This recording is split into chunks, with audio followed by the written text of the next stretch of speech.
حضرت سیدنا سلمان فارسی رضی اللہ تعالیٰ صحابی رسول ہیں، ان کی عمر بہت لمبی ہوئی.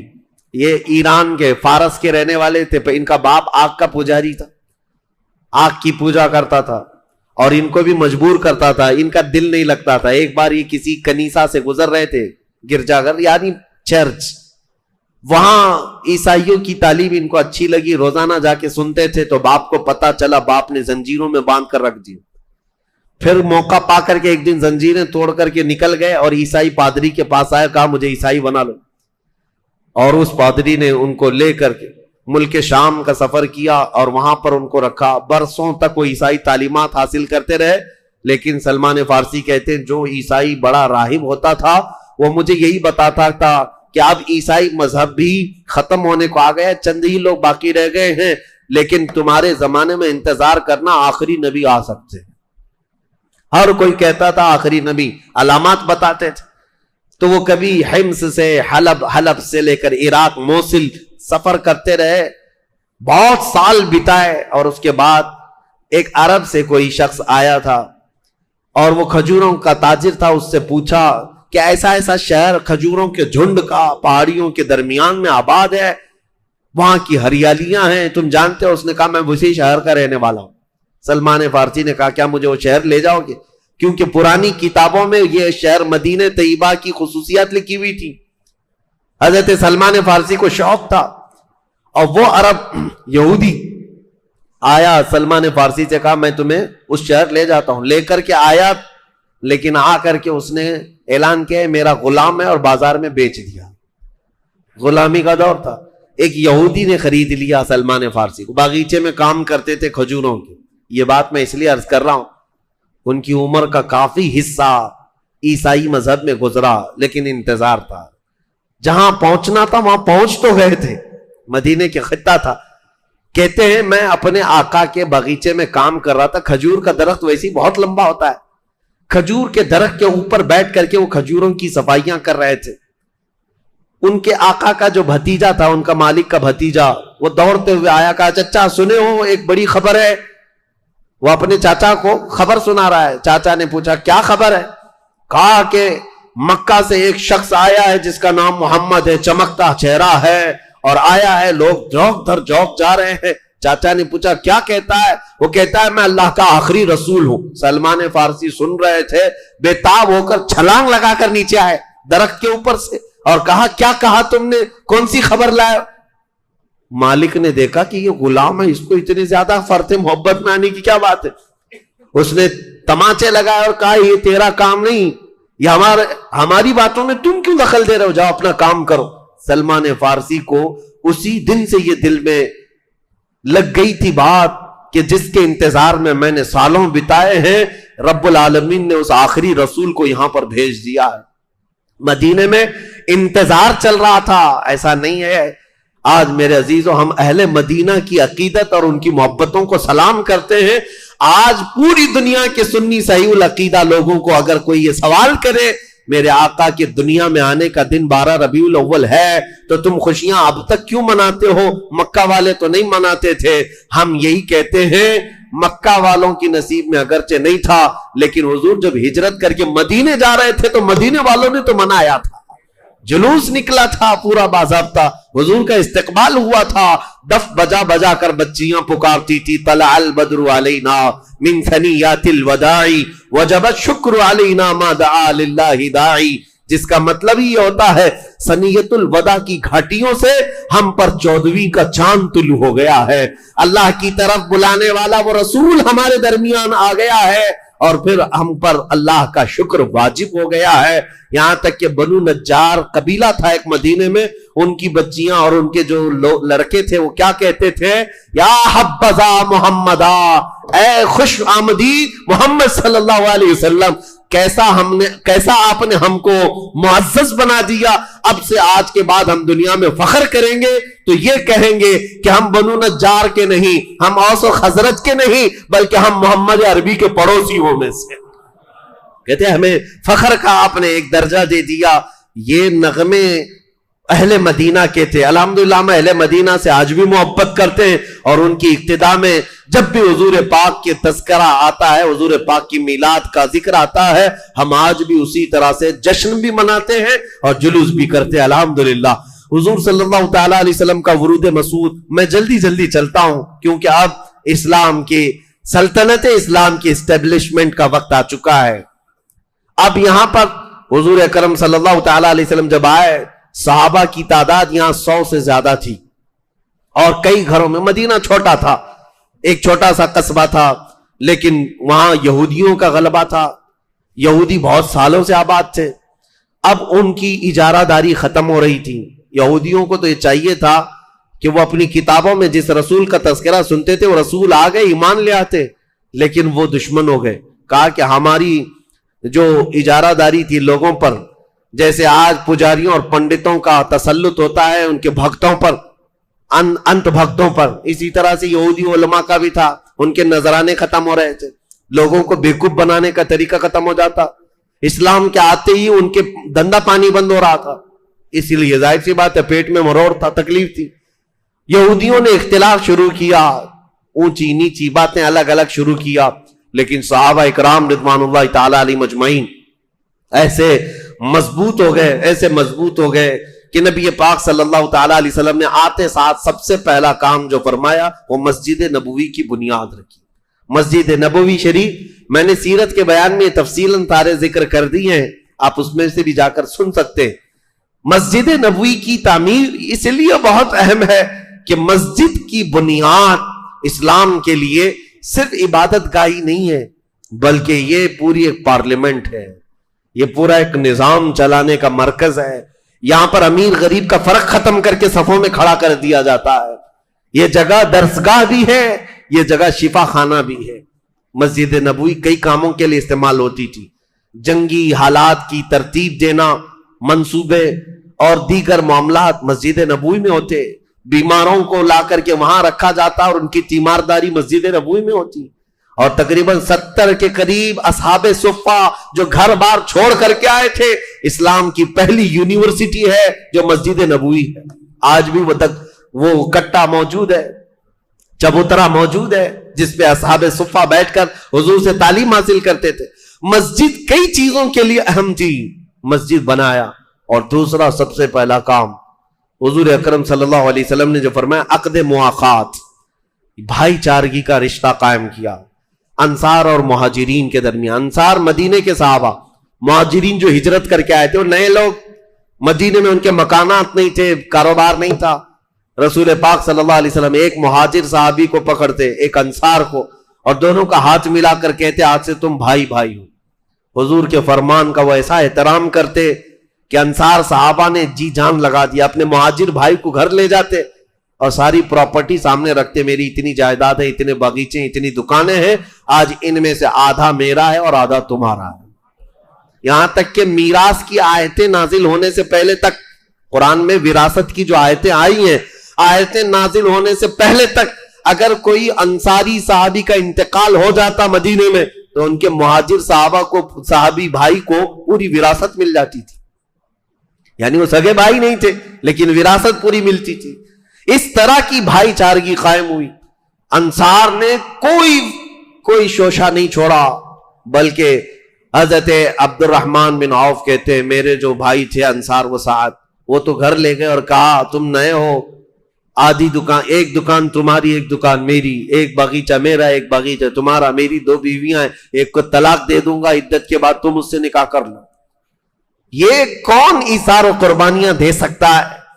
رسول رحمت صلی اللہ تعالی علیہ وسلم کا قائم کیا وہ معاشرہ ہے. میں دنیا کو چیلنج کے ساتھ پوچھتا ہوں, ایسی سوسائٹی قائم کر کے دکھا دو. حضور نے عقد مواخات جو قائم کیے, لیکن مہاجرین ایسے نہیں تھے کہ جو دیا سب لے لیا. یہاں حالات ایسے بٹنے لگے تو امیر بھی جائے غریب بھی جائے, سب لے کر کے مفت میں مل رہا ہے نا, لے لیں گے. حق کس کا ہے وہ نہیں دیکھا جاتا. راشن بٹ رہا ہے تو بھی لے لو, پیسے بٹ رہے ہیں تو بھی لے لو, اس میں سب شریک ہیں. مہاجرین غیرت مند تھے, انصار سے کہا کہ نہیں, نہ تمہارے باغیچے ہم لیں گے, نہ تمہاری دکانیں, نہ تمہاری بیویاں, ہمیں لے جاؤ مدینے کے بازار میں کھڑا کرو اور ہمیں یہاں کی تجارت کے طریقے سکھاؤ. مہاجرین خود ان پر ڈیپینڈ نہیں تھے، سیلف اپنے اعتبار سے گئے، بازاروں میں تجارت کے ہنر سیکھے۔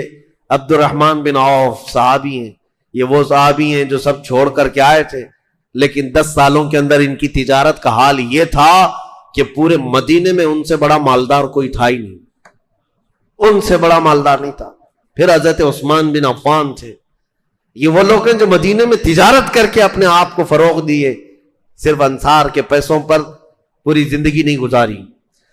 یہ عقد مواخات تو ایسی تھی کہ ایک پانی کا چھوٹا سا پیالہ بھی آ جائے، صحابہ سب سے پہلے دوسرے کی طرف دیکھتے تھے کہ کہیں ان کو پیاس نہ لگی ہو۔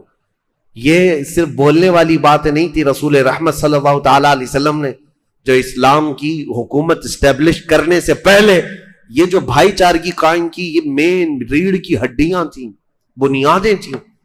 آج اگر تم چاہتے ہو کوئی چیز قائم کرنا تو صرف سکتہ حاصل کر لینا یہ اصل بات نہیں ہے۔ حکومت کا تختہ کبھی بھی تمہیں مل جائے گا، کبھی بھی مل جائے گا، لیکن چلاؤ گے کیسے؟ تمہارے پاس وہ اخلاق کہاں ہے؟ تمہارے پاس وہ نظام کہاں ہے؟ نبی کریم صلی اللہ تعالی علیہ وسلم نے سب سے پہلے صحابہ کے دلوں میں نظام بھر دیا تھا، اخلاق بھر دیے تھے، ایثار بھر دیا تھا۔ اسی لیے ان کے یہاں خرد برد اور خیانت کی ایک روایت بھی بتا دو کسی صحابی نے 1 روپیہ کسی کا دبا لیا، 1 سکہ کسی کا رکھ لیا، نہیں۔ سختیاں تو ایسی تھی، ایک جنازہ آیا حضور صلی اللہ علیہ وسلم کے پاس، جنازے کے لیے لوگ کھڑے ہو گئے، حضور نے سب سے پہلے جنازہ پڑھانے سے پہلے پوچھا اس انتقال کیے ہوئے شخص کے اوپر کسی کا قرضہ باقی ہے؟ جماعت میں کھڑے ہوئے جو صفیں لگا چکے تھے ان میں سے ایک شخص نے کہا کہ میرے 2 درہم باقی، 2 درہم 2 سکے۔ رسول رحمت صلی اللہ علیہ وسلم پیچھے ہٹ گئے، کہا صلو علی صاحبکم ولا اصلی علیہ، تم چاہو تو اپنے دوست کی جنازہ کی نماز پڑھ لو، میں نہیں پڑھوں گا، اس پر قرضہ رہ گیا ہے۔ یہ سختیاں تھی، اس پر قرض باقی رہ گیا، میں نماز جنازہ نہیں پڑھوں گا۔ صحابہ اس بات سے خوف زدہ رہتے تھے، اپنے معاملات اس قدر مضبوط رکھتے تھے کہ کوئی انگلی نہیں اٹھا سکتا تھا، کوئی انگلی نہیں اٹھا سکتا۔ عزیزان گرامی وقار، پوری دنیا ان سے متعارف ہے اخلاق و کردار میں۔ یہ اسٹیبلشمنٹ میں بہت ضروری چیزیں میں عرض کر رہا ہوں، حکومت یوں ہی نہیں قائم ہوئی اسلام کی، ان کے درمیان کیا کیا۔ حضرت ابوبکر صدیق کا جب دور آیا تھا تو ایک یہودی خاتون نے چٹھی لکھ کر کے بھیجا تھا کہ مجھے مدینے میں رہنا نہیں ہے، مجھے یمن جانا ہے۔ حضرت ابوبکر صدیق نے 2 جوانوں کو اس کے حوالے کر دیا، ایک اونٹنی ایک سواری دے دی، اس عورت سے کہا کہ جاؤ تم اپنے قبیلے میں جاؤ۔ یہ 2 جوان، وہ عورت جا کیوں رہی تھی؟ مسلمانوں سے نفرت تھی، یہ سوچ کر کے جا رہی تھی کہ یہ لوگ پتہ نہیں کب عزت لوٹ لے، کیا کر دیں، نعوذ باللہ۔ لیکن یہ 2 نوجوانوں نے اس خاتون کو مدینے سے لے کر یمن تک کا سفر ایسا کروایا، وہ یمن پہنچتی ہے اور کہتی ہے پورا سفر انہوں نے چہرہ اٹھا کر نہیں دیکھا میری طرف، اوپر بیٹھی کون ہے؟ بیچ میں اگر کوئی چوکی آتی، کہیں پر تفتیش چیکنگ پوائنٹ آتا بھی تو یہ دونوں نوجوان کہتے تھے خلیفہ اسلام کی مہمان جا رہی۔ یہ باتیں تھیں۔ یمن پہنچ گئی، وہ یہودی عورت تھی، اپنے قبیلے کو بلاتی، خاندان کو بلاتی، کہتی ہے میں مدینے سے ڈر کر آئی تھی، عزت بچا کر آئی، لیکن اے لوگوں تم سب کے سب گواہ ہو جاؤ، میں سمجھتی ہوں اگر خاتون کی عزت کہیں محفوظ ہے تو مدینے میں محفوظ، میں واپس مدینے جاتی ہوں۔ وہ واپس مدینے آئی۔ یہ چیزیں پیدا کی تھی رسول کریم صلی اللہ تعالی علیہ وسلم، پھر حکومت قائم ہوئی ہے۔ آج اگر تم یہ کہتے بھی ہو کہ ہمارے ہاتھ میں کوئی چیز کیوں نہیں آتی، آ بھی جائے تو کیا کر لو گے؟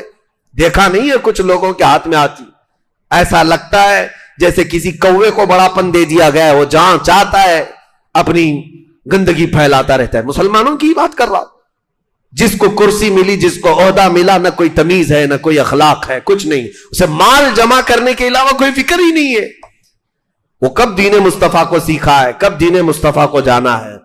عزیزان گرامی وقار، اسٹیبلشمنٹ جو اسلام کے حکومتی اعتبار سے، سیاسی اعتبار سے ہوئی، یوں ہی نہیں، پہلے اخلاق بنائے گئے، اخلاق کی عمارت تعمیر کی گئی ہے، لوگوں میں محبت کا جذبہ بھر دیا گیا ہے، ایمان مضبوط کیا گیا ہے، اس کے بعد یہ حکومت کا تختہ قائم ہوا ہے۔ نبی رحمت صلی اللہ تعالی علیہ وسلم نے صحابہ کے دلوں میں یہ باتیں گھر فرمائی تھی. ایک گوشت کا ٹکڑا کسی صحابی کے گھر آ گیا رات کو, انہوں نے یہ خیال کر کے پڑوسی کو دے دیا میرا پڑوسی بھوکا ہے, پڑوسی نے اپنے پڑوسی کو دے دیا, اس نے اس کو دیا. روایت مشہور ہے کہ وہ گوشت کا ٹکڑا گھومتے گھومتے پورے مدینے سے اسی پہلے صحابی کے گھر آ گیا. ہر ایک نے اپنے دوسرے کا خیال کیا. یہاں کون ہے ہم میں سے, کون ہے ہم میں سے یہ چیزیں خیال کرتا ہو؟ ہمارے دلوں کے اندر کٹرتا بڑھنے لگ گئی, کٹھور ہو گئے, چھوٹی چھوٹی چیزوں پر کمپرومائز نہیں کر سکتے, کسی دوسرے کو ہم برداشت کرنے کی طاقت نہیں رکھتے. تو یہ اسٹیبلشمنٹ آسان نہیں ہے, آسان نہیں ہے. دنیا نے یہ دیکھا ہے, میں آپ کو چلتے چلتے بتا دے رہا ہوں, افغانستان میں مولوی لوگ یہ چاہتے بھی تھے, ظاہر سی بات ہے ان کی خواہش تھی کہ اسلامی حکومت آئے, تو طالبان کی جماعت کھڑی ہوئی اور 90 میں پرانی حکومتوں کا صفایا کر دیا, رشیا سے لڑ کر کے وہ حکومت حاصل کر لی. لیکن حالات ایسے تھے کہ کس کو کیا بناتے. دنیا چلانا اور حکومت چلانا یہ صرف اور صرف سوچ اور صرف ذہن سے نہیں ہوتا, اس کے لیے رسول کریم صلی اللہ علیہ وسلم کی پوری سیرت پڑھو. صحابہ میں پہلے حضور نے کیا چیزیں پیدا فرمائی. 4 سال نہیں چلا پائے تھے اور دادا آ گیا امریکہ, آ کر کے ان کو تہس نہس کر دیا, ختم کر دیا, اور سب ٹوٹ کر بکھر گئے. اب کی کیا سچویشن ہے اس پر میں ابھی کلام نہیں کرتا, اب کیوں آ گئے, دوبارہ آئے, اور اب کیسے چلا رہے, پڑھ لکھ کر کے آئے 20 سال. لیکن عزیزان گرامی وقار, کسی بھی نظام کو چلانے کے لیے صرف کٹے پر بیٹھ کر جو میٹنگیں جو ہوتی ہیں یہ کافی نہیں ہوتی. انسان بنائے جاتے ہیں, انسان بنائے جاتے ہیں. صرف ایک چھوٹی سی مثال میں بتا دوں, اللہ کروڑوں رحمتیں نازل فرمائے خلیل سلطان عبد الحمید ثانی پر. ترکی کے یہ سلطان عبد الحمید ثانی, ان کو جب مسجد نبوی شریف بنانے کا ارادہ ہوا تھا, ان کے دور کی بات کر رہا ہوں, مسجد نبوی شریف, بلکہ ایک ان سے پہلے ترکیوں کے دور میں انہوں نے مسجد نبوی بنائی تھی. ترکیوں نے کیسے کیا تھا؟ ماسٹر پلاننگ جس کو کہتے ہیں, معاشرہ پہلے تشکیل دینا ہے کسی چیز کو بنانے کے لیے. مسجد نبوی کی تعمیر جدید کی بات کر رہا ہوں, یعنی رینوویشن کرنا تھا. تو ترکیوں نے 500 جوڑے ایسے جن سے ابھی بھی بچے پیدا ہوئے, ان کو لے جا کر کے ایک بستی بسائی. جتنے لڑکے تھے ان کو دنیا کی آوازوں سے دور رکھا, ہر طرح کی خرافات سے دور رکھا, ایک بستی بسائی 500 لوگوں کی. کنٹینیو ان کو قرآن پاک سنایا جاتا تھا, اور وہ بچے جیسے ہی بولنے لگے وہ خالص قرآن کی زبان بولنے لگے. بچوں میں یہ ماحول تھا کہ زبان کھلتے ہی ان کو حفظ قرآن پر لگا دیا گیا. 7 سال کی عمر میں بچے حافظ قرآن ہوئے, ان کو حدیثیں پڑھائی گئی, اور پھر اس کے بعد ان میں سے ہر ایک بچے کو ایک الگ ہنر سکھایا گیا. کسی کو مستری, کسی کو پینٹر, کسی کو کارپینٹر, الگ الگ. یہ 500 وہ حافظ قرآن بچے جنہوں نے دنیا کی خرافات نہیں دیکھی تھی, صرف قرآن سنا تھا اور رسول اللہ کا عشق پیا تھا. یہ پوری جماعت تیار ہوئی. جب یہ جوان ہوئے تو ان کو لا کر مسجد نبوی کی تعمیر جدید کا حصہ کیا. یہ میں اس لیے مثال دے رہا ہوں, کسی چیز کی اسٹیبلشمنٹ کے لیے ماسٹر پلاننگ ہوتی ہے, پہلے انسان بنائے جاتے ہیں, اخلاق تعمیر کیے جاتے ہیں. آج آپ یہ سوچ رہے ہیں کہ ہمارے بچے آوارہ رہے اور کل حکومت اسلام آ جائے, یا آواروں سے کیا اسلام چلے, ان بد مزاج ڈاکوؤں سے کیا اسلام کی حکومت کا اسٹیبلشمنٹ ہو سکتا ہے. آپ اپنے بچوں کے اخلاق پر توجہ دیں, ان کو وہ ماحول دیں کہ یہ خود کھڑے ہو جائیں گے انشاءاللہ العزیز.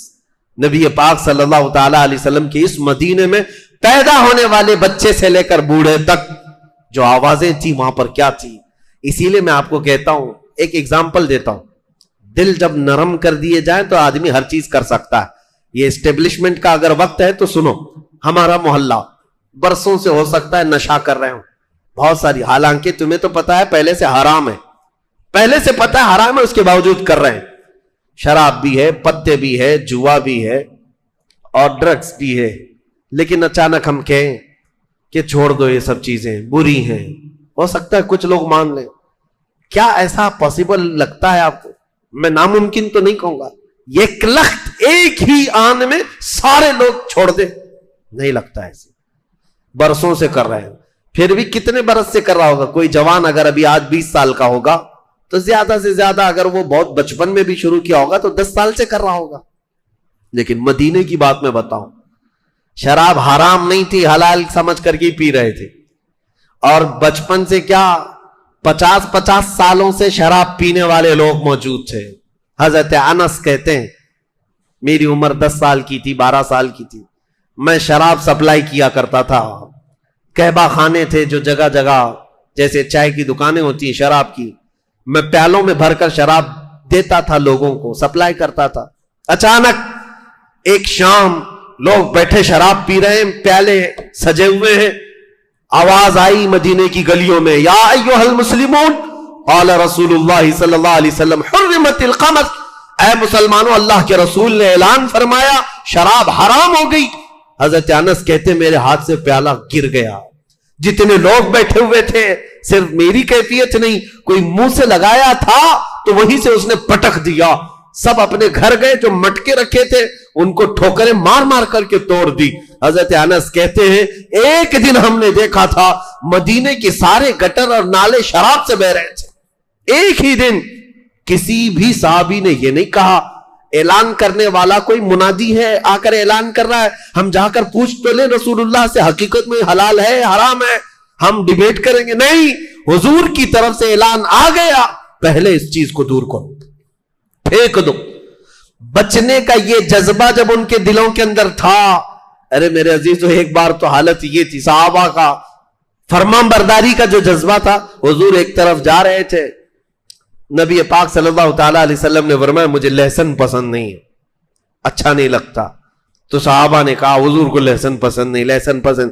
بات چلتی گئی مدینے میں، یہاں تک کہ لوگوں میں یہ مشہور ہو گیا لہسن حرام ہو گیا. سب آئے حضور صلی اللہ تعالی علیہ وسلم کے بعد سب کہنے لگے لہسن حرام ہو گیا، لہسن حرام. کہا نہیں، حضور پاک صلی اللہ علیہ وسلم نے فرمایا کہ نہیں، اس کی بو بہت زیادہ ہوتی ہے، اس کی مہک زیادہ ہوتی ہے، اور ہم جب قرآن کی تلاوت کرتے ہیں مسجدوں میں آتے ہیں تو ہمارے منہ اتنے نہ مہکیں کیونکہ اللہ کے فرشتے اپنا منہ ہمارے منہ سے لگا دیتے ہیں. میں یہ تیز بو والی چیز کو پسند نہیں کرتا. صحابہ کو بعد میں یہ کلیئرنس دینا پڑا، دوسرے صحابہ نے کلیئر کیا حضور سے سن کر کے کہ حرام نہیں ہے. میں یہ کہنا چاہ رہا ہوں حضور صلی اللہ تعالی علیہ وسلم کی ایک ادا بھی دیکھتے، کسی چیز کو چھوڑ دیا، صحابہ تو اس کو پوری طور پر نکال دیتے تھے، ختم کر دیتے. عزیزان گرامی اوقات، تب جا کر کے اسلام کا اسٹیبلشمنٹ ہوا ہے مضبوط طاقت کے ساتھ. وہ صرف مسجد نبوی سے چلنے والی حکومت تھی. اب حالات یہ تھے کہ جیسے ہی نبی پاک صلی اللہ علیہ وسلم مدینے میں آئے، تیسرا کام، پہلا کام مسجد نبوی کا، دوسرا کام عقد مواخات بھائی چارگی کا، تیسرا کام یہودیوں سے اور مدینے کے رہنے والوں سے ایگریمنٹ کیا. تقریباً 52 اس کے اندر وہ تھے ٹرمز تھے، جیسے آپ حضور صلی اللہ علیہ وسلم اور ان کے درمیان 52 بنود تھے جن پر دستخط ہوئی. وہ سارے چیزیں آج بھی میثاق مدینہ اس کو کہتے ہیں، حضرت ابوبکر صدیق کے بنائے ہوئے تھے. آپ کو پتا ہے یو این اے کے ایک رپورٹ میں اگر آپ کو بتاؤں، یو این اے نے کئی لوگوں کے درمیان ایگریمنٹ بنوائے صلح کے اور زندگی گزارنے کے، فلسطین اور اسرائیل کے بیچ، ساؤتھ سوڈان اور نارتھ سوڈان کے بیچ، اور دنیا کی کئی کنٹریز کے درمیان. یہ جو بنائے یو این اے کی طرف سے، ان میں سے سب سے چھوٹی جو ایگریمنٹ ہے اس کے پیجز 4,500 صفحات کے. 4,500 صفحات میں کیا لکھ مارا ہے پتہ نہیں. صدیق اکبر رضی اللہ تعالیٰ عنہ نے ایسا میثاق بنایا تھا جو 14 صدیوں تک آج تک یاد کیا جا رہا ہے، جو صرف 1.5 صفحے کے اندر موجود تھا. ایک صفحہ اور دوسرا آدھا صفحہ، اس کے درمیان 52 ایسے ٹرمز تھے، کنڈیشنز تھے جو دونوں کے درمیان تھے. اس میں سے مین چیز یہ تھی ہم مدینہ طیبہ میں آئے، ہم تمہیں تکلیف نہیں دیں گے، تم ہمیں نہیں دو گے، لڑائیاں ہماری آپس میں نہیں ہوں گی، اور قریش جب بھی حملہ کریں گے، مکہ والے آئیں گے تو ہم ساتھ میں مل کے لڑیں گے. مدینے کی حفاظت تمہارے لیے بھی ہمارے لیے بھی ہے. تم جس جماعت سے تم جس جماعت کے ساتھ اچھائی کرو گے ہم بھی اس کے ساتھ اچھا کریں گے, ہم جس کے ساتھ معاہدہ کر لیں گے تم کو بھی کرنا پڑے گا. اس طرح کی ساری چیزیں تھی. لیکن یہ یہودی غدار یہ سارے ٹرمز توڑ دیے تھے, جس کی وجہ سے ان کے ساتھ جنگیں ہوئی. بنو نذیر, بنو قریظہ, یہ جو دو قبیلے تھے ان کو مار کر بھگایا گیا, مدینے سے نکالا گیا. پھر خیبر میں گئے, خیبر کی جنگ کے بعد وہاں سے بھی نکال کر کے ان کو بھیجا گیا. اب دنیا بھر میں ادھر ادھر گھومتے پھرتے ہیں ذلیل و خوار, اسرائیل کو قبضہ کیے بیٹھے ہوئے ہیں. لیکن یہ ایسے ذلیل و خوار ہے کہ قیامت تک ان پر ذلت طاری رہے گی, اللہ کا غضب ان کے ساتھ رہے گا. یہ بے گھر ہو کر کے دنیا میں رہتے رہیں گے. آج اسرائیل پر گئے ہیں اور قبضہ جما کر کے 70 سال سے بیٹھے ہوئے ہیں. فلسطینیوں کا جینا تنگ کر کے رکھے ہیں اسرائیل, یہ یہودی.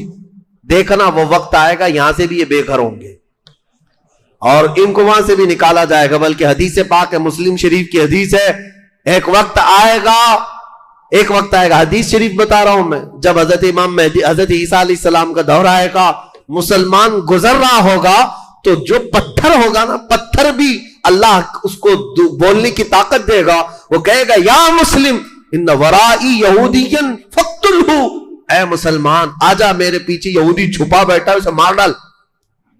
پتھر بولیں گے. حضور صلی اللہ علیہ وسلم نے فرمایا میرے عزیز وہ دور کب آئے گا؟ ظاہر سی بات ہے ہماری ان باتوں کو ابھی اسرائیلی بڑے سیریس لیتے ہیں, پھر ہمیں ویزا نہیں دیتے ہیں بیت المقدس جانے کے لیے. پچھلی مرتبہ ایسا ہوا کہ تقریباً 6 گھنٹے ایئرپورٹ پہ بٹھایا اور مجھے وہاں سے ریجیکٹ کیا کہ جا نہیں سکتے. تقریریں گڑتی ہیں, چبھتی ہیں, جیسی بھی ہوتی ہوں گی یہ امانت ہے, ہم سپرد کر کے جائیں گے انشاءاللہ. اور میرے آقا کا فرمان ہے سب سے افضل جہاد ظالموں کے سامنے حق بات اعلان کرنا, اور ہم وہ کرتے رہیں گے انشاءاللہ. میں یہ عرض کر رہا ہوں حضور اکرم صلی اللہ تعالی علیہ وسلم نے جب حکومت قائم فرمائی, تیسرا میثاق مدینہ ہو گیا, ایگریمنٹ ہو گیا. اب اس کے بعد یہ یہودی ایسے تھے, ایگریمنٹ تو حضور کے ساتھ کر رہے تھے لیکن منافق تھے, اندرونی طور پر سازشیں رچتے. یہاں کی خبریں مکہ والوں کو دیتے تھے خط لکھ کر کے, اور مکہ والوں کو انہوں نے ہی ابھارا تھا. پھر جنگ بدر واقع ہوئی. جنگ بدر میں کفار مکہ 70 کی تعداد میں مارے گئے تھے. ایسی ہزیمت ان کی کبھی نہیں ہوئی تھی. مکہ والے اتنی بڑی تعداد میں کبھی مرے نہیں تھے. حضور صلی اللہ تعالی علیہ وسلم کے ان صحابہ کے ہاتھ مارے گئے تھے جن صحابہ کو انہوں نے مکہ سے نکالا تھا, مکہ سے بے گھر کیا تھا. یہاں تک کہ وہ امیہ جو حضرت بلال کا آقا تھا اس کو حضرت بلال نے مارا ہے. وقت بدلتا ہے, تلک الایام نداولها بین الناس. اللہ فرماتا ہے یہ دن ہے ہم لوگوں کے درمیان پھیر کر کے لے آتے ہیں. آج کا بادشاہ کل کا فقیر, اور آج کا فقیر کل کا بادشاہ, یہ ناممکنات میں سے نہیں ہے. اس جنگ بدر میں جو مارے گئے تھے وہ صرف 70 کافر ہی نہیں, کفر مارا گیا ہے, ابو جہل مرا ہے, اس میں عتبہ مرا ہے, شیبہ مرا ہے. اس کی آپ کو بتاؤں جنگ بدر میں بڑے بڑے سردار مارے گئے تھے. اس کا غم ایسا تھا مکہ والوں کو کہ 2 سال روتے تھے, 2 سال تک مرثیے پڑھتے, اشعار پڑھ کر کے روتے تھے. اور اسی غم میں ابو لہب مر گیا جو جنگ میں آیا نہیں تھا. کہا کہ یہ بڑی بے عزتی کی بات ہے, محمد اور ان کے پروانوں کو ہم جس طرح یہاں آسانی سے مارتے تھے ایسی طاقت ان کے پاس آئی کیسے کہ ہمارے 70 مار گرائے. اور پھر 70 مارے ہی نہیں بلکہ 70 کو گرفتار کر کے مدینہ بھی لے گئے, قیدی بھی بنائے. یہ آسان بات نہیں تھی. تو یہ چرچا پورے عرب میں پھیل گیا تھا کہ بدر میں انہوں نے تو ان کے چھکے چھڑا دیے, ختم کر دیا ان کے طاقت کو, ان کے رعونت کو, ان کے رعب و دبدبے کو. اس کے بعد پھر جنگ احد ہوئی, پھر جنگ خندق ہوئی, جنگیں ہونے لگی مکہ والوں کے درمیان, مدینے والوں کے درمیان. 6 سال کنٹینیو چلتی رہی. پھر رسول پاک صلی اللہ علیہ وسلم 1400 صحابہ کے ساتھ عمرہ کے لیے گئے تھے, عمرہ آنے سے انہوں نے روک دیا. اب حکومت قائم ہے. نبی پاک صلی اللہ تعالی علیہ وسلم کے صحابہ کی تعداد دن بدن بڑھتی جا رہی.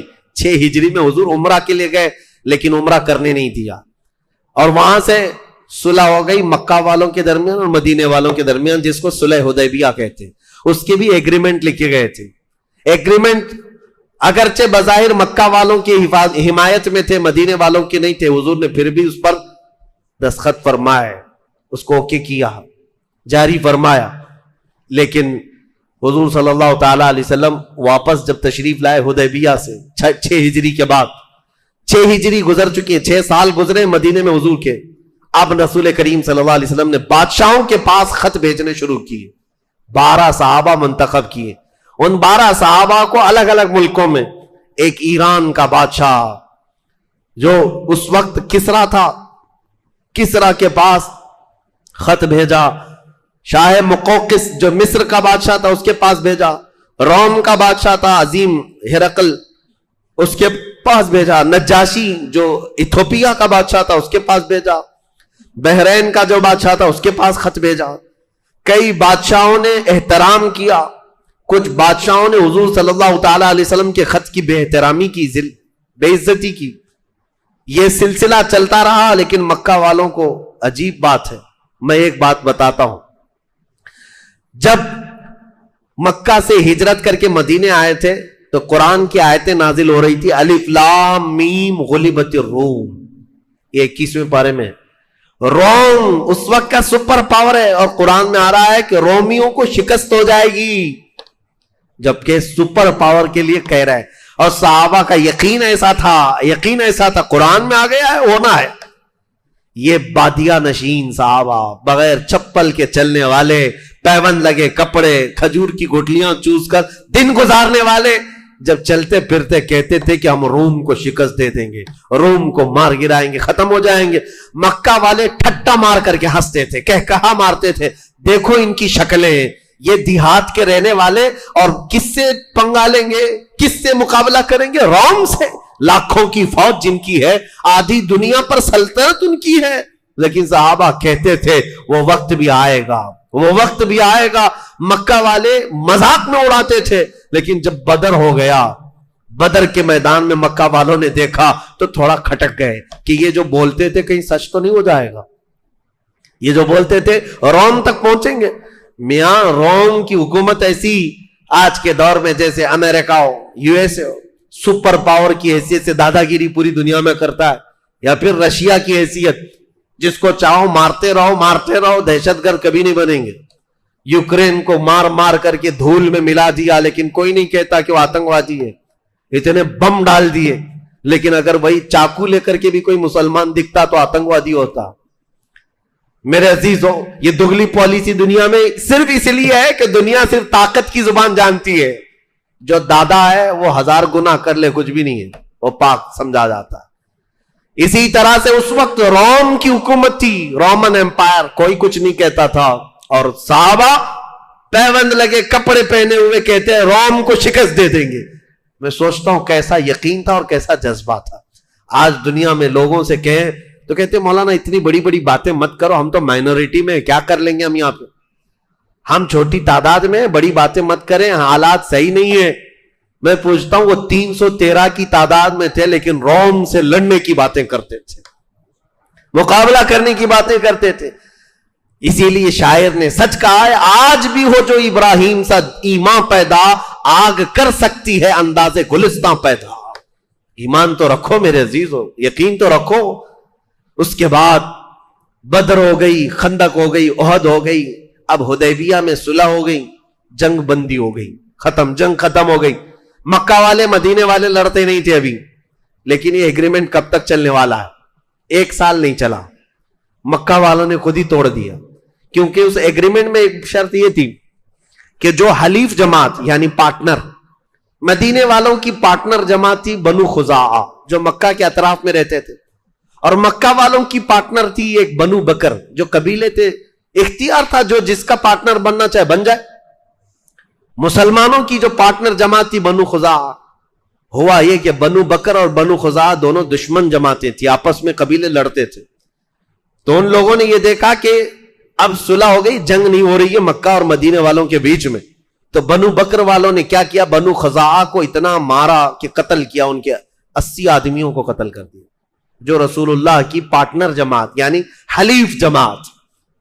اب بنو خزاعہ کے لوگ مکہ کے اطراف تھے، وہاں مارے جا رہے تھے، کیونکہ ایگریمنٹ میں ہی لکھا ہوا تھا صلح حدیبیہ میں، جو ہماری پارٹنر جماعتیں ہوں گی ان کے ساتھ بھی تم چھیڑ چھاڑ نہیں کرو گے، اور تمہاری پارٹنر جماعتیں جتنی ہوگی ان کے ساتھ بھی ہم نہیں چھیڑیں گے، جنگ نہیں کریں.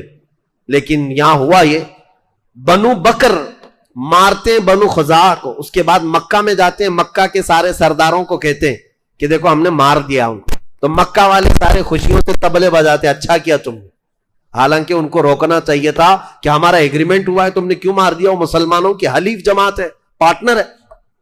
مکہ والے شامل ہوئے، یہاں تک کہ بنو خزاعہ کے کچھ لوگ بھاگ کر کے حرم میں داخل ہوئے پناہ لینے کے لیے، تب بھی بنو بکر کے اور مکہ کے کچھ لوگوں نے حرم میں بھی ان کا قتل کیا۔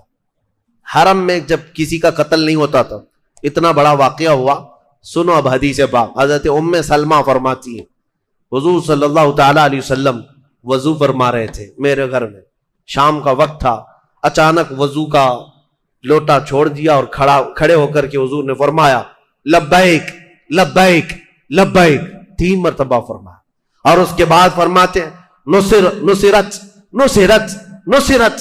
ام سلمہ کہتی ہیں یا رسول اللہ صلی اللہ علیہ وسلم کیا بات ہے؟ حضور فرماتے ہیں ہماری حلیف جماعت بنو خزاعہ پر بنو بکر نے حملہ کیا ہے اور ان کے آدمیوں کو قتل کیا ہے، اور بنو خزاعہ اپنے قبیلے سے مجھے مدد کے لیے پکار رہے ہیں، تو میں نے یہی سے لبیک کا نعرہ لگایا ہے۔ یہ میرے آقا نے فرمایا، یہ حدیث میں موجود ہے، حضور وہاں سے لبیک کہہ رہے ہیں، ہاں میں حاضر ہوں میں حاضر ہوں میں حاضر ہوں۔ عزیزان گرامی، اسی لیے بریلی والے اپنے پیٹ سے کوئی عقیدہ نہیں کرتے، وہ صحابہ کا مسلک تھا جو امام اہل سنت اعلی حضرت کا مسلک ہے۔ ہم یہاں سے پکارے، وہ وہاں سے سنے، مصطفیٰ کی سماعت پہ، یہ ہمارا عقیدہ الحمدللہ صحابہ کا ہے۔ بنو خزاعہ کی مدد کے لیے حضور کھڑے ہوئے اور صحابہ سے کہا دیکھو ایگریمنٹ ٹوٹ گیا، انہوں نے ہماری حلیف جماعت کو مار دیا ہے۔ اب ہوا یہ کہ صحابہ اکرام میں بھی جوش تھا، حضور نے سب کو تیار کیا، کہا کہ اب انتقام لینا ہوگا کیونکہ ہماری پارٹنر جماعت ہے، کل کو کیا ہوگا، وہ کہیں گے کہ مسلمانوں کے ساتھ ہونے کا کوئی فائدہ نہیں۔ حضور صلی اللہ تعالی علیہ وسلم نے جیسے ہی اعلان فرمایا، صحابہ جمع ہو گئے، کتنے؟ 10,000 کی تعداد۔ اب یہ 7ویں ہجری ہے، 10,000 کی تعداد میں صحابہ جو جمع ہوئے، مکہ والوں میں کھلبلی مچ گئی کہ اب کیا ہو گیا۔ انہوں نے کہا یہ تو غلط ہو گیا، نہیں ہونا چاہیے تھا، ایگریمنٹ ٹوٹ گیا ہے، یہ بنو خزاعہ کو مارا گیا ہے، اچھا نہیں ہے۔ سارے لوگوں نے کہا ایک کام کرو، جاؤ محمد صلی اللہ تعالی علیہ وسلم سے، نہیں بلکہ حضور صلی اللہ علیہ وسلم نے اپنے ایک صحابی کو بھیجا، کہا کہ ابھی بھی موقع دیتے ہیں، 3 شرطیں رکھو ان کے پاس، جا کر کے یہ بنو بکر جنہوں نے مارا ہے، جتنے لوگوں کو مارا اتنے ان کی جماعت کے لوگوں کو قتل کیا جائے گا، خون بہا اس کو کہتے ہیں، دیت، قصاص۔ یہ ایک شرط یہ ہے جتنے لوگوں نے ہماری پارٹنر جماعت کو مارا ہے اتنے تمہارے بھی مارے جائیں گے۔ دوسری شرط یہ ہے مکہ والے تم اعلان کر دو آج کے بعد سے بنو بکر تمہاری حلیف جماعت نہیں ہے، تمہاری پارٹنر نہیں، یا تو تیسرا یہ اعلان کر دو کہ جو ایگریمنٹ صلح حدیبیہ میں ہوا ہے وہ ختم ہو گیا۔ حضور کے ایک قاصد صحابی مکہ آئے، ان لوگوں سے کہا کہ 3 شرطیں رسول اللہ نے بیان کی، مکہ والوں نے ٹھٹا مار کر کے کہا تینوں بھی منظور نہیں ہمیں، نہ ہم کسی کے خون کا بدلہ دیں گے، نہ ہم اپنی پارٹنر جماعت کا ساتھ چھوڑیں گے، اور اگر تم یہ کہتے ہو ایگریمنٹ ہے یا نہیں ہے، جاؤ بول دو کہ ایگریمنٹ ختم ہو گیا۔ غرور میں تھے، ایسے گھمنڈ میں تھے۔ صحابی رسول واپس آئے، حضور سے کہا یا رسول اللہ صلی اللہ علیہ وسلم انہوں نے دونوں شرطیں نامنظور کی اور کہا ایگریمنٹ ٹوٹ گیا، ختم ہو گیا۔ حضور نے فرمایا چلو اب چلتے ہیں مکہ، یہ فتح مکہ کے راستے ہیں، یہاں سے اب اسلام کی وہ نشر و اشاعت جہاں سے میرے آقا ہجرت کر کے گئے تھے واپس اس وطن آنے والے ہیں۔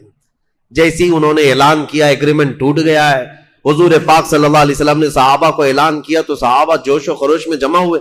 اب یہ نقل و حرکت مکہ والوں کو پہنچی، مکہ والوں میں کھلبلی مچی، کہا ایسا نہ ہو ایگریمنٹ کو دوبارہ رینیو کیا جائے، تجدید کی جائے، غلطی سے ہم نے کہہ دیا تھا ٹوٹ گیا، نہیں ابھی نہیں ٹوٹا ہے، اس کو رینیو کیا جائے۔ اور اپنے سردار ابو سفیان کو بھیجا کہ جاؤ مدینے میں جا کر کے بات کرو کہ ہم ایگریمنٹ رینیو کرنے آئے۔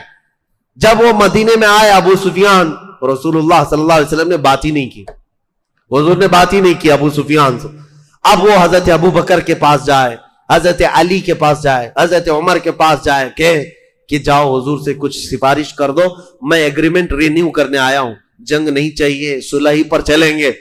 کسی صحابی نے اس کو منہ نہیں لگایا، یہاں تک کہ تنگ آ کر ابو سفیان اپنی بیٹی کے گھر آئے. ان کی بیٹی کون ہے؟ ام حبیبہ، حضور کی زوجہ ہے، رسول اللہ صلی اللہ علیہ وسلم کی زوجہ ہے. ابو سفیان کہتے ہیں یہ بعد میں اسلام لائے. تھک ہار کر کے اپنی بیٹی کے گھر گئے. ہو سکتا ہے رسول اللہ کی بیوی ہے میری بیٹی، اس کے ذریعے سے بات پہنچا دوں، حضور مان جائیں گے، اپنی بیوی کی بات تو رکھیں گے. تو ابو سفیان گھر گئے ام حبیبہ کے گھر. کمال ہے اس خاتون ام المومنین کی، وہ وفا شعاری میرے مصطفیٰ سے. باپ کافر ہے، مصطفیٰ کریم کی زوجیت میں رہنے والی ہم کروڑوں مومنوں کی ماں، سلام ان کی تربت پر. گھر میں ابو سفیان جیسے ہی داخل ہوئے، باپ آیا ہے بیٹی کے لیے، کئی برسوں کے بعد آیا ہے. جیسی آئے بستر بچھا ہوا تھا.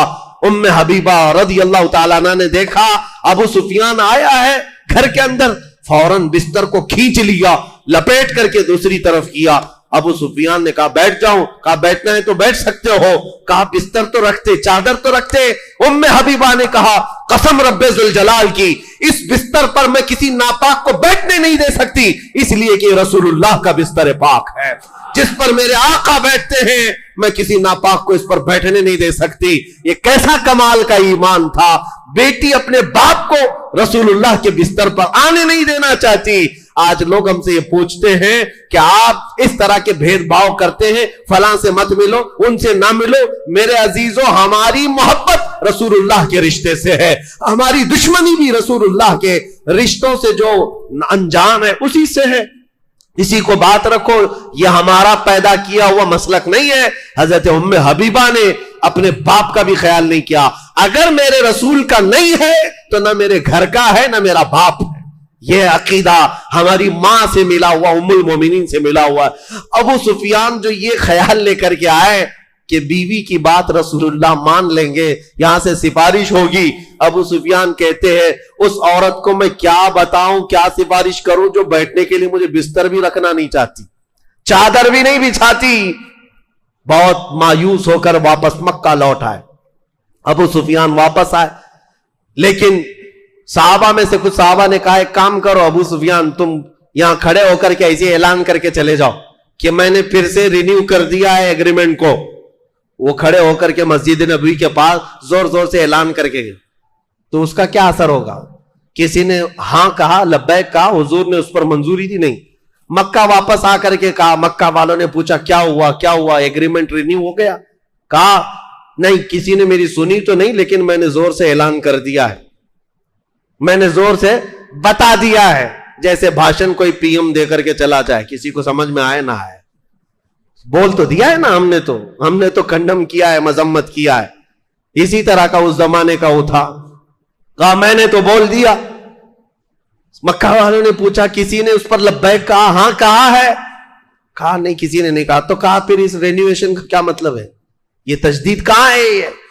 اس کے بعد بات ہوئی، مکہ والوں نے کہا اب تیار ہو جاؤ، محمد صلی اللہ علیہ وسلم وہ فوج لے کر کے آئیں گے جس کا مقابلہ ہم میں سے کوئی نہیں کر سکتا.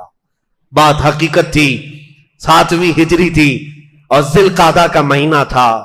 رمضان گزار کر کے نبی کریم صلی اللہ تعالی علیہ وسلم صحابہ کو اعلان کرتے ہیں. صحابہ نکل پڑے. مدینے کے جتنے صحابہ تھے سب نکلے ہیں، اور حتیٰ کہ حضور کی جتنی ازواج مطہرات تھی سب سفر میں ساتھ تھی. جب رسول پاک چلتے آئے اور یہاں تک کہ راستے میں حضور کی جتنی حلیف جماعتیں تھی، یعنی جو پارٹنر قبیلے تھے، سب ساتھ ہوتے گئے. مکہ سے ابھی 35 کلومیٹر دور یہ لشکر جرار میرے آقا کا تھا. ارے 313 کا مقابلہ کرنے کی سکت نہیں تھی. آج تو 10,000 کی تعداد میں آ رہے تھے. 10,000 کی تعداد. جب حضور صلی اللہ تعالی علیہ وسلم صلح کر رہے تھے 1 سال پہلے، حضرت عمر بڑے بے قرار تھے، بہت بے قرار تھے. وہ کہہ رہے تھے ہم کیوں دب کر صلح کر رہے ہیں، ان سے جنگ کریں گے، ان کو ماریں گے. حضور یہی فرما رہے تھے اے عمر، میری آنکھیں جو دیکھ رہی وہ تم نہیں دیکھ سکتے. میرے مصطفیٰ سال بھر پہلے وہی دیکھ رہے تھے کہ اللہ تعالیٰ اس شان کے ساتھ مکہ میں داخل کرے گا. عزیزان گرامی، 35 کلومیٹر دور یہ پڑاؤ کیا ہے لشکر. اچانک اسی حالت میں مکہ میں کھلبلی مچی. صاحب تتر بتر ہیں. اب نہ جنگ کرنے کی طاقت تھی نہ سامان تھا، بلکہ بڑے بڑے رئیس، ان کے سردار جتنے گرو گھنٹال تھے وہ اسی جنگوں میں مارے گئے تھے. ابو جہل بھی نہیں تھا، ابو لہب بھی نہیں ہے، عتبہ شیبہ، بڑے بڑے سردار مرے ہوئے تھے. جو کچھ بچے کچی جماعت کو لے کر چلنے والے ابو سفیان. اور ابو سفیان حضرت عباس کا خاص دوست تھے. حضرت عباس کون ہے؟ حضور کے چچا ہیں. حضرت عباس ابو سفیان سے کہتے ہیں میں تیرا کام کراتا ہوں. مکہ میں ابو سفیان کو ساتھ لیے اور کہا حضور صلی اللہ علیہ وسلم ابھی مکہ آئے نہیں، 35 کلومیٹر دور ہے. حضرت عباس رات کے وقت ابو سفیان کو اپنی اونٹنی پر بٹھا کر لے آئے. چل رسول اللہ کے پاس تجھے سامنے کر دیتا ہوں، جتنا کیا گیا ہے سب ہے وہ معاف کر دیں گے. ابو سفیان جنگ بدر میں سامنے ہے، احد میں سامنے ہے، خندق میں سامنے ہے، ہر جنگ میں حضور کے سامنے ہے. ابو سفیان خالی جنگ کرنے والے نہیں بلکہ سب کو ابھارنے والے. اور اس شخص کو پکڑ کر حضرت عباس لے آ رہے ہیں اور یہ کہتے ہوئے مجھے یقین ہے محمد عربی پر، چلو چلتے. ابو سفیان ساتھ آ گئے. رات کا وقت تھا، قافلہ پڑاؤ کیا ہے رسول اللہ کا، دوسرے دن مکہ میں داخل ہونے والے. حضرت عباس جیسے ہی آ رہے تھے، کیونکہ وہ اسلام لائے ہوئے تھے، آ رہے تھے ابو سفیان کو لے کر کے حضور کے خیمے پہنچنے والے تھے، اس سے پہلے حضرت عمر کی نظر پڑ گئی. بچ بچا کر کے تو آئے تھے، حضرت عمر دیکھ لی خیمے سے باہر آئے، جلال کے ساتھ ایک ایسا اعلان کیا کہ پورے خیمے میں لوگوں کی نیند اڑ گئی. کہا کہ یہ کافر کو کہاں سے لایا گیا ہے، اس عظیم دشمن رسول کو کہاں سے لایا گیا ہے. حضرت عباس نے کہا جلدی چلو جلدی چلو، رسول اللہ کے خیمے میں داخل ہو جاؤ نہیں تو عمر چھوڑے گا نہیں. حضور صلی اللہ تعالی علیہ وسلم کے خیمے میں داخل ہو گئے. ابھی یہ لوگ گئے ہی تھے کہ حضرت عمر پیچھے سے آ گئے. کہا یا رسول اللہ اس شخص کا کیا کرنا ہے، آج آخری وقت ہے، آپ بتا دیں میں تلوار لے کر کے آیا ہوں، اب ابو سفیان دوبارہ مکہ نہیں جائے گا. حضور صلی اللہ تعالی علیہ وسلم نے کہا عمر تلوار نیچے رکھو، تلوار نیچے کرو. تھوڑی دیر رکا، حضرت عباس سے پوچھا کس لیے آئے. کہا یا رسول اللہ ابو سفیان صرف امن کی آپ سے خیرات لینے آیا ہے کہ آپ امان دے دیں، کل آپ داخل ہونے والے مکہ میں ابو سفیان کے ساتھ کچھ نہیں ہوگا. حضور صلی اللہ تعالی علیہ وسلم نے یہ بھی نہیں فرمایا کہ تو کلمہ پڑھ رہا ہے نہیں پڑھ رہا ہے، کچھ نہیں کہا. حضرت عباس نے کہا ٹھیک ہے، ابو سفیان کو میں نے امان دے دیا اور پچھلا جو کچھ کیا تھا اس کو بھلا دیا گیا. ایک جملے میں میرے مصطفیٰ نے بڑی بڑی جنگوں میں مقابل میں آنے والے کو معاف کر دی. اسی لیے تو میرے عزیزوں، ہم 1000 گناہوں کا بوجھ لیے ہوئے بھی اگر کوئی امید رکھتے ہیں تو اس تاجدار مدینہ سے رکھتے ہیں جس کا دربار کھلا ہے.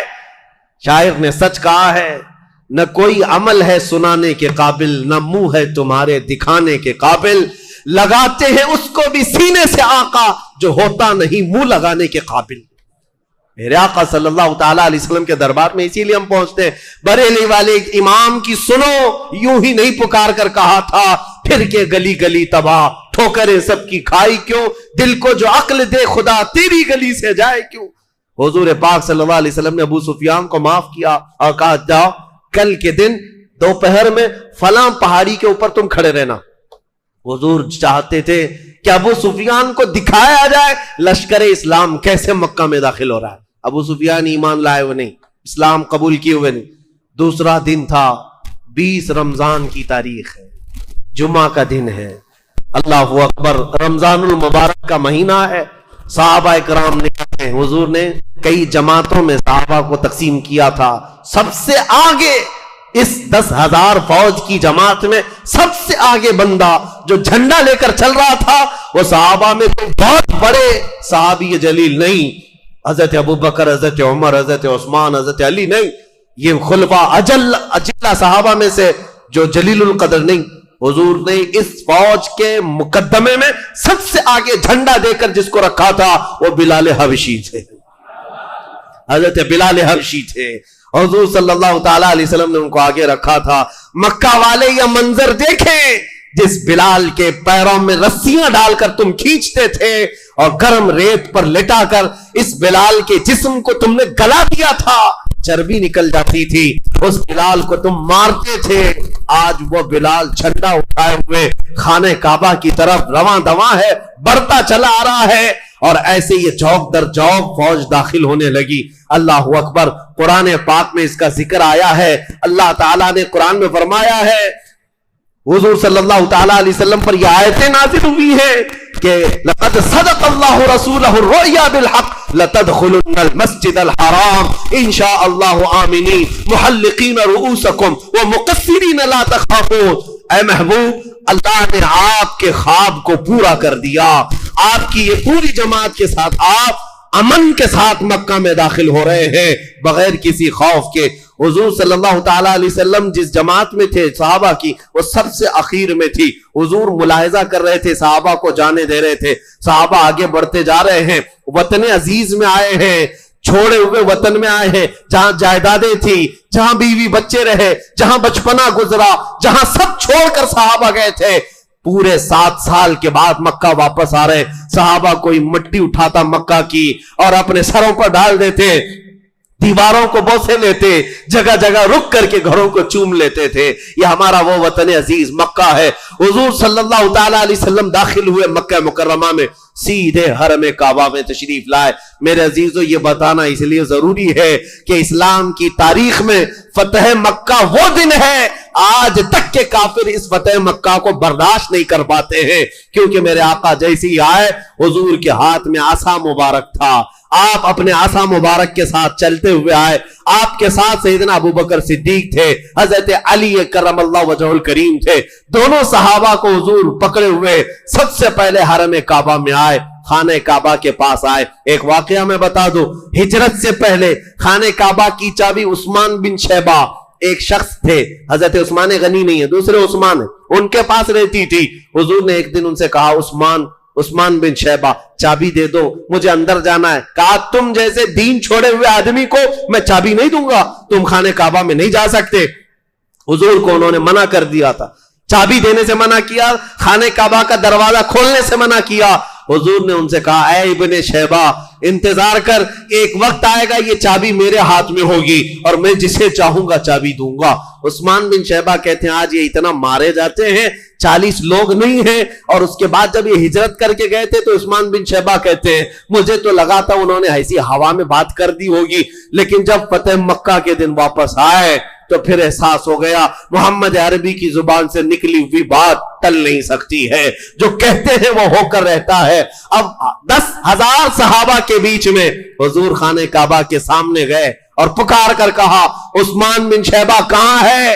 چابی لے کر کے حاضر ہوئے. ایمان لائے ہوئے نہیں ہے، کافروں کی جماعت میں ہے. چابی تھی، کہا چابی لاؤ. مقابلہ کرنے کی جو طاقت نہیں، سکت نہیں، چابی لا کر حضور کے ہاتھ میں دے دیا. حضور نے اپنے ہاتھوں سے خانہ کعبہ کو کھولا. یہ سب سے پہلا دروازہ کھلا ہے. اسلام کی فتح کی آغاز یہاں سے ہے. تاریخ اسلام کے سنہرے باب یہاں سے کھل رہے ہیں. مکہ کا دروازہ کیا کھلا، پوری دنیا کے دروازے کھل گئے. حضور اندر جاتے ہی جو آیت پڑھ رہے تھے، اپنے ہاتھ میں عصا تھا، لکڑی تھی، اور اس لکڑی کو لیتے، بتوں کو جو اندر رکھے تھے گردن میں ڈال کر گراتے تھے، فرماتے تھے قل جاء الحق وزهق الباطل ان الباطل كان زهوقا. حق آ گیا، باطل مٹ گیا، اور باطل کو مٹنا ہی ہے. میں ہمیشہ دعا کرتا ہوں مولا حضور کی اس سنت پر بھی عمل کرنے کا موقع عطا ہو.